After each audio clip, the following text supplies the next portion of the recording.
Muy bien, vamos a ver ahora el eje tiroideo, ¿ya? En la glándula tiroides hay que identificar algunas células importantes, que son las que van a producir la hormona tiroidea. Entonces, en la glándula tiroides vamos a ver lo siguiente. Miren, esto de acá vienen a ser los folículos tiroideos, ¿no? Folículos tiroideos, que tienen pues a las células foliculares, ¿no? Cada una de esas son las células foliculares, que son las que van a producir la hormona tiroidea. ¿Cuál principalmente? La T4, menos la T3. Recuerden, la hormona que más se produce por la glándula tiroides es la T4. Es lo que se produce más. En una relación más o menos de 10:1. Se produce como 10 T4s y una T3. Pero ¿quién es la hormona activa? La T3 es la hormona activa. ¿Y de dónde viene entonces la T3? La glándula tiroides produce más T4. ¿Pero de dónde viene la T3? De la conversión periférica. ¿Ya? Ese concepto deben recordar. Entonces produce más T4 que T3 por las células foliculares. Y por acá ven unas células que están adyacentes a los folículos. Miren, ahí lo estoy señalando. Son las células parafoliculares. Parafoliculares. ¿Qué producen las células parafoliculares? Calcitonina, que regula el metabolismo de calcio y fósforo. Regula el metabolismo de calcio y fósforo. ¿Qué es la calcitonina? Es una hormona hipocalcemiante, ¿no? Hipocalcemiante. En cambio, la paratormona es una hormona hipercalcemiante. Entonces, ¿dónde se produce la calcitonina? En las células parafoliculares. Está bien irrigado la glándula tiroides. Ahí están, miren, los capilares de las glándulas tiroides, ¿no? Está bien irrigado. Y al centro de los folículos tenemos coloide folicular, al centro, ¿no? El famoso coloide. ¿Y qué proteína está en el coloide? La tiroglobulina. La tiroglobulina. ¿Y para qué sirve la tiroglobulina? Es un almacén de hormonas tiroideas. Si uno deja de consumir yodo, la tiroglobulina puede ir liberando hormonas tiroideas. ¿Hasta por cuánto tiempo? 2 a 3 meses. Entonces la tiroglobulina es un almacén de hormonas tiroideas. Si uno deja de consumir yodo, la tiroglobulina nos provee de yodo hasta por 2 a 3 meses. Es un marcador tumoral también, ¿no? ¿De qué cáncer? Del cáncer más frecuente de la glándula tiroides, ¿no? El cáncer papilar y del folicular, ¿no? El papilar es más frecuente. Y luego del folicular también. En cambio, del cáncer medular, ¿quién es su marcador tumoral? La calcitonina, ¿no? La calcitonina, ¿no? La tiroglobulina es marcador tumoral del cáncer papilar y el cáncer folicular. Y del medular es la calcitonina.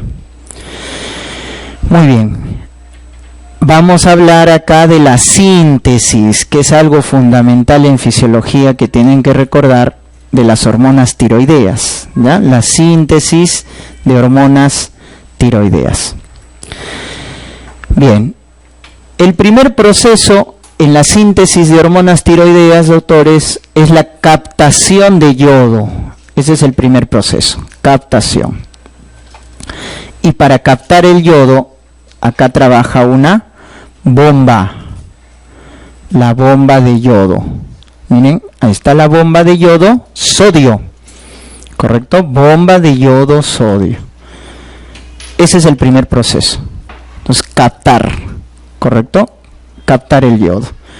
Entonces, como la célula folicular tiene bastante yodo, entonces por eso el yodo se transporta de menor concentración, que está en la sangre, a mayor concentración que está en la célula folicular. Por eso acá se utiliza ATP, y por eso es una bomba. Recuerden, la bomba hace un transporte de menor a mayor concentración. ¿Dónde hay más yodo? En la célula folicular. En la sangre hay poco yodo, y menos si la paciente o la persona consume poco yodo. Entonces, por eso va en contra de la gradiente. Entonces, este es el primer proceso, ¿no? Y cuando ustedes hablan de estas bombas, estamos hablando de un transporte activo, porque gasta energía, primario. Cuando me preguntan por qué se diferencia un transporte activo de un transporte pasivo, por el gasto de energía, ¿no? El pasivo no gasta ATP, el activo sí gasta ATP. Pero ¿cuál es la segunda diferencia? Que el transporte activo es saturable. ¿Qué quiere decir? Si tengo mucho yodo, ¿qué pasa con la bomba? Se satura y se bloquea. ¿Y ese efecto cómo se llama en fisiología? Si tú le das al paciente bastante yodo, ¿no es cierto?, la bomba se satura y se bloquea y baja la producción de T4. Ese efecto se llama efecto de Wolff-Chaikov. Efecto de Wolff-Chaikov. Si tú das dosis altas de manera aguda yodo, la bomba de yodo se bloquea, porque se satura, con lo cual baja la producción de T4, de hormonas tiroideas. Ese efecto se llama efecto de Wolff-Chaikov. Lo contrario, doctores, ¿qué pasa si le doy yodo, pero a dosis bajas? Dosis bajas de yodo, de manera crónica. Como le estás dando poquito yodo, entonces la bomba no se satura, la bomba se activa, porque le estás dando poco y no se satura, entonces empieza a captar todo el yodo que le das, entonces aumenta la producción de hormonas tiroideas. Ese efecto se llama efecto de Jod-Basedow. Efecto de Jod-Basedow. Ya está, son los dos efectos en fisiología de la síntesis de hormonas tiroideas que te debes recordar. Ya el efecto de Wolff-Chaikov y el efecto de Jod-Basedow, que tiene que ver con la bomba de yodo-sodio. Ya está, entonces el primer proceso es la captación de yodo, estamos diciendo, ¿no es cierto? El primer proceso es la captación de yodo. Ya está, vamos al... Y entró el yodo, pero como ves acá el yodo está en negativo, está reducido. ¿Qué tienes que hacer con ese yodo? Oxidarlo. Entonces lo siguiente es oxidar al yodo, ese es el segundo proceso. Oxidación del yodo. Entonces lo que está negativo, volverlo cero, ¿no? Oxidarlo. Para eso hay una enzima, es esta de acá, que se llama peroxidasa. Peroxidasa. La peroxidasa es la enzima que se encarga de oxidar al yodo. Entonces lo que daba yodo menos 1 se convierte a yodo 0. Entonces ese es el segundo proceso, oxidación. Se capta el yodo, se oxida, y ahora el yodo oxidado, ¿no es cierto?, va a unirse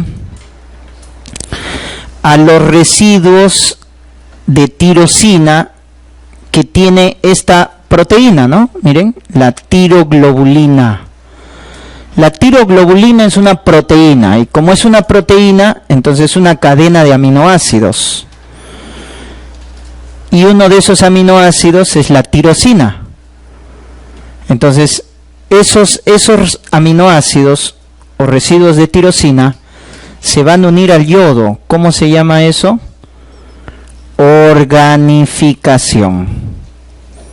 Organificación. Vuelvo a repetir. Primer proceso, capto yodo. Segundo proceso, se oxida el yodo. Tercer proceso, el yodo oxidado se une a los residuos de tirosina de la tiroglobulina. Entonces se une el yodo a los residuos de tiroglobulina. Entonces voy a tener esto, miren, monoyodotirosina, diyodotirosina, ¿no es cierto? Porque la tirosina puede captar a un yodo o a dos yodos. Entonces, esta es la tiroglobulina, vamos a ponerlo así, ¿no es cierto? Es una cadena de aminoácidos. Y algunos de esos aminoácidos, como estás viendo, es la tirosina. Entonces el yodo oxidado lo que hace es unirse a la tirosina. Eso se llama organificación. Eso se llama organificación. Pero en algunos casos se une a dos yodos. Entonces tú tienes acá monoyodotironina, diyodotironina. Eso se produce después de la organificación. Ahora, ¿qué es lo que va a pasar? La monoyodo con la diyodo se pueden unir y se puede producir la T3, ¿no es cierto? Que es la triyodotironina, o dos diyodotironinas se unen. Si se unen dos diyodotironinas, ¿qué se produce? La T4, que es la tetrayodotironina. ¿Eso cómo se produce? ¿Eso cómo se llama? Acoplamiento. Acoplamiento. Esto es organificación. Es la yodación de los residuos de tirosina. Eso es organificación. Y acoplamiento es cuando unes una monoyodo con diyodo para formar T3 o dos diyodos para formar T4. Eso es acoplamiento. Por eso son 4 procesos: captación, oxidación, organificación y acoplamiento. Son 4 procesos. Y de esa manera, miren cómo la tiroglobulina, que es una proteína, tiene pues T3, T4. Por eso la tiroglobulina es el almacén de hormonas tiroideas. Si uno deja de consumir yodo, la tiroglobulina nos provee de T3, T4, hasta por 2 a 3 meses. Cuando el organismo necesita hormonas tiroideas, ¿qué es lo que hace? Miren, la célula folicular capta la tiroglobulina por pinocitosis, capta la tiroglobulina, ¿y qué va a hacer? Se va a destruir la tiroglobulina por proteasas. Destruye la tiroglobulina, entonces se libera T3 y T4 y se secreta al torrente sanguíneo. ¿Qué se produce más? T4 que T3. Más T4 que T3. Entonces de ahí que te pregunten, la glándula tiroides, ¿qué produce? Produce en mayor cantidad T4, la tetrayodotironina, y menos T3. Pero ¿cuál es la hormona metabólicamente activa? La T3 es la metabólicamente activa. Pero lo que más produce la glándula tiroides es T4. ¿Ah? Entonces esos son los 4 procesos: captación, yodación, organificación y acoplamiento. ¿Ah? Y acoplamiento. Vamos a ver su regulación. ¿Cómo se regula la producción de hormonas tiroideas? Nuevamente, el maestro, hipotálamo. El hipotálamo, ¿qué produce? La TRH, tirotropina, hormona liberadora de tirotropina, o también llamado tiroliberina. Es lo mismo, hormona liberadora de tirotropina o tiroliberina. ¿Cuántos aminoácidos tenía la TRH? 3. Es el más cortito, es un tripéptido. Tiene 3 aminoácidos. Entonces, ¿qué va a hacer la TRH? Miren, va a la adipófisis y estimula la producción de TSH, también llamada tirotropina, u hormona estimulante de tiroides, ¿no? O tirotropina. ¿Y la TSH a dónde va? Ahí está la glándula tiroides, para aumentar la producción de tiroxina, que es la T4, ¿ah? La tiroxina es la T4, o tetrayodotironina. Y no solo aumenta la secreción de tiroxina, miren la TSH. La TSH no solo aumenta la secreción de tiroxina, de T4, sino que también, ¿qué produce? Miren, hipertrofia de la glándula tiroides. Y cuando crece mucho la glándula tiroides, ¿cómo se llama eso? Bocio. Por eso, cuando un paciente tiene bocio, te acordarás en la enfermedad de Graves-Basedow, etcétera, o en el bocio multinodular tóxico, ¿cuál es el objetivo que tiene que conseguir el endocrinólogo? ¿Normalizar T3, T4 o TSH? El TSH debe normalizarse. De esa manera el bocio se reduce. Cuando te pregunten, ¿quién hace crecer a la glándula tiroides en el bocio? No es la T3, no es la T4, es la TSH. Por eso el objetivo es que la TSH debe estar normal. De esa manera la glándula deja de crecer. Entonces la TSH, ojo, no solo aumenta la secreción de tiroxina, sino que también produce hipertrofia de la glándula tiroides. Ya está. Ese es el eje tiroideo, entonces. Hipotálamo TRH, hipófisis TSH y la glándula tiroides T4.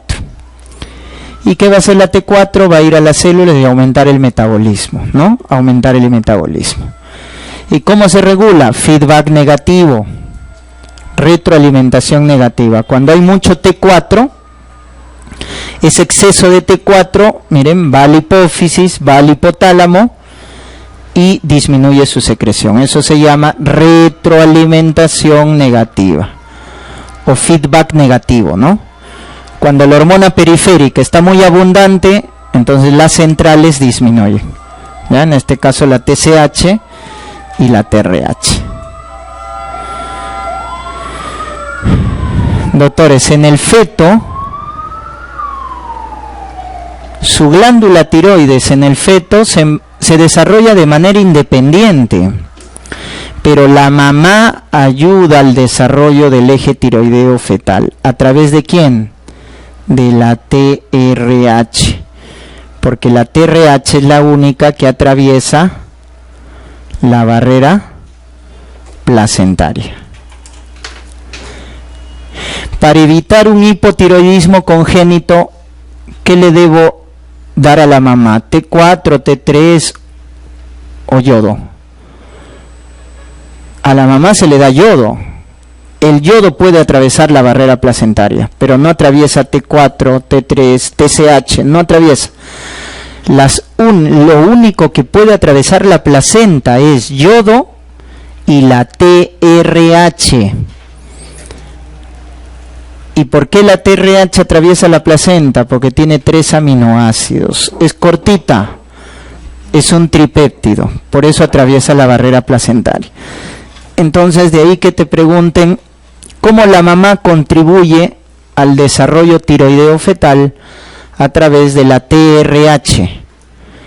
La TRH de la mamá atraviesa la placenta y estimula el eje tiroideo del feto, ¿ah? Esa es una característica importante. Ya está. Y miren acá, entonces la glándula tiroides, hemos dicho que produce en mayor cantidad T4.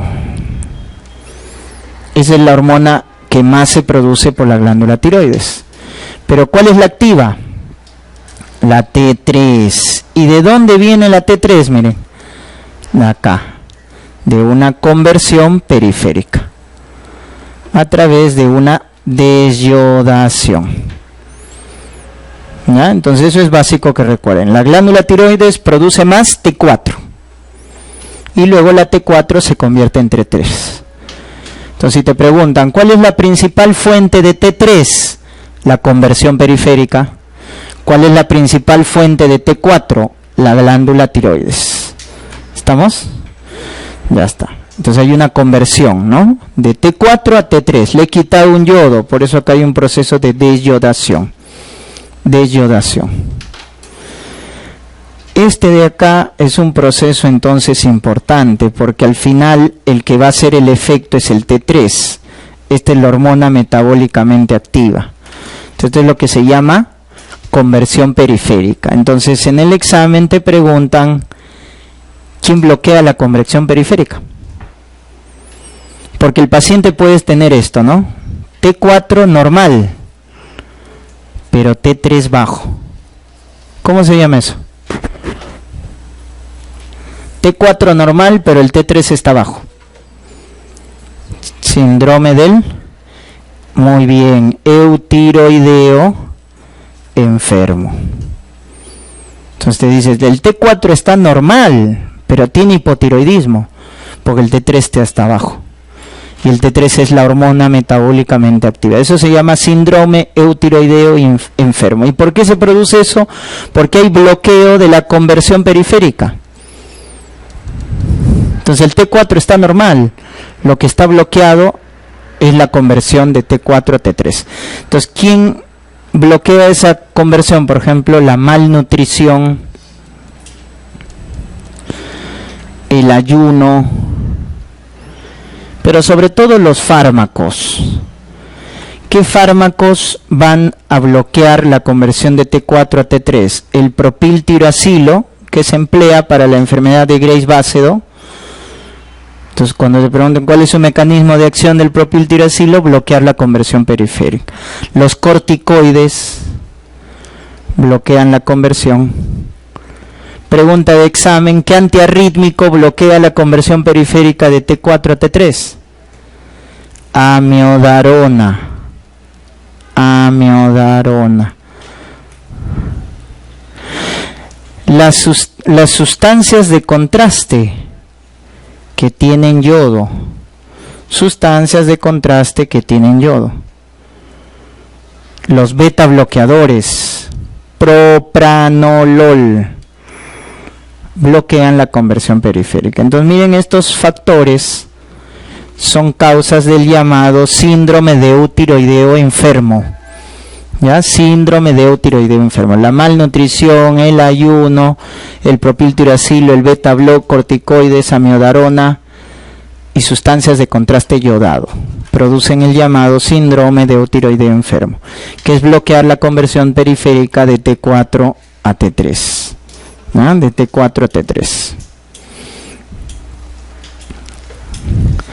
Ahora, la que estamos viendo acá es la fracción libre de T4 y la fracción libre de T3. ¿Por qué? Porque hay una fracción que es unida a proteínas.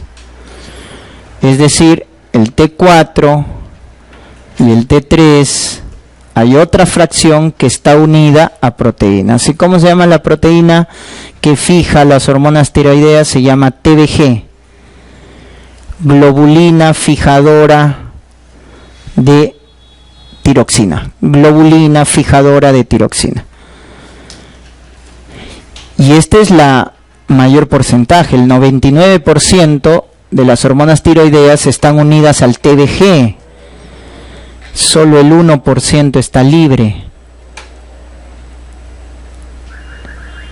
Entonces, ¿para qué sirve esta TBG que está unida a las hormonas tiroideas? Sirve como reserva. Cuando el cuerpo necesita más hormonas tiroideas, entonces libera, ¿correcto? Libera hormonas tiroideas a través de la TBG. Entonces la TBG, cuando se une a las hormonas tiroideas, representa una reserva. Y acá también les pueden preguntar, aumento de TBG, ¿qué factores aumentan la globulina fijadora de tiroxina? El embarazo, ojo, el embarazo, las hepatopatías agudas producen aumento de TBG. Por el contrario, ¿quién produce disminución de TBG? Los corticoides, los andrógenos y el síndrome nefrótico. Porque en el síndrome nefrótico, ¿qué perdemos? proteínas. Y una de esas proteínas que se pierde en la orina es la TBG. ¿No? Entonces hay alteraciones también de la proteína que transporta las hormonas tiroideas. ¿Cómo se llama la proteína que transporta? TBG, globulina fijadora de tiroxina. El embarazo y las hepatopatías agudas aumentan TBG, corticoides, andrógenos, síndrome nefrótico, bajan la TBG. Y eso altera la función de las hormonas tiroideas. ¿Dónde están sus receptores de las hormonas tiroideas? Lo hemos dicho al inicio, en el núcleo. Sus receptores son nucleares. Ahí está, miren, en el núcleo.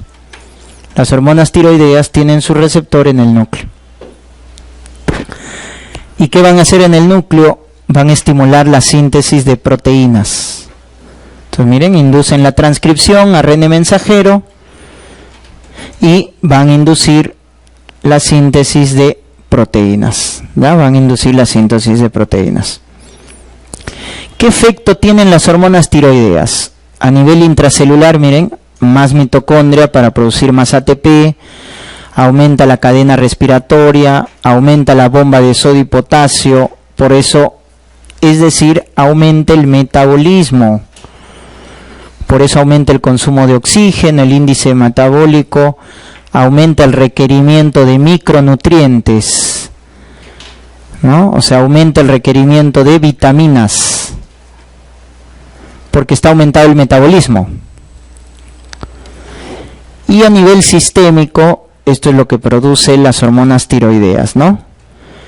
Participa en el crecimiento, igual que la GH, participa en el crecimiento de los huesos, muy importante en el feto y en el niño, el desarrollo del sistema nervioso, porque las hormonas tiroideas producen la mielinización en el sistema nervioso central, la formación de vaina de mielina. Por eso cuando el niñito no tiene hormonas tiroideas se produce el cretinismo, ¿no? El cretinismo, falta de desarrollo neuromotor. Aumenta la ventilación, ¿correcto? Aumenta la ventilación, hay hiperventilación, la frecuencia respiratoria, aumenta el gasto cardíaco, ¿no? Aumenta la función renal, la tasa de filtración glomerular, aumenta la secreción de urea. A nivel del tubo digestivo aumenta el peristaltismo. Por eso el hipertiroideo tiene diarreas, ¿no? Aumenta el peristaltismo. Esos son los efectos generales que se produce por las hormonas tiroideas. O sea, en general aumenta el metabolismo basal. Aumenta el metabolismo basal, aumenta la ventilación, el gasto cardíaco, la función renal, el peristaltismo, produce la mielinización y participa en el crecimiento junto con la GH. ¿No? Junto con la GH participa en el desarrollo de los huesos. Muy bien.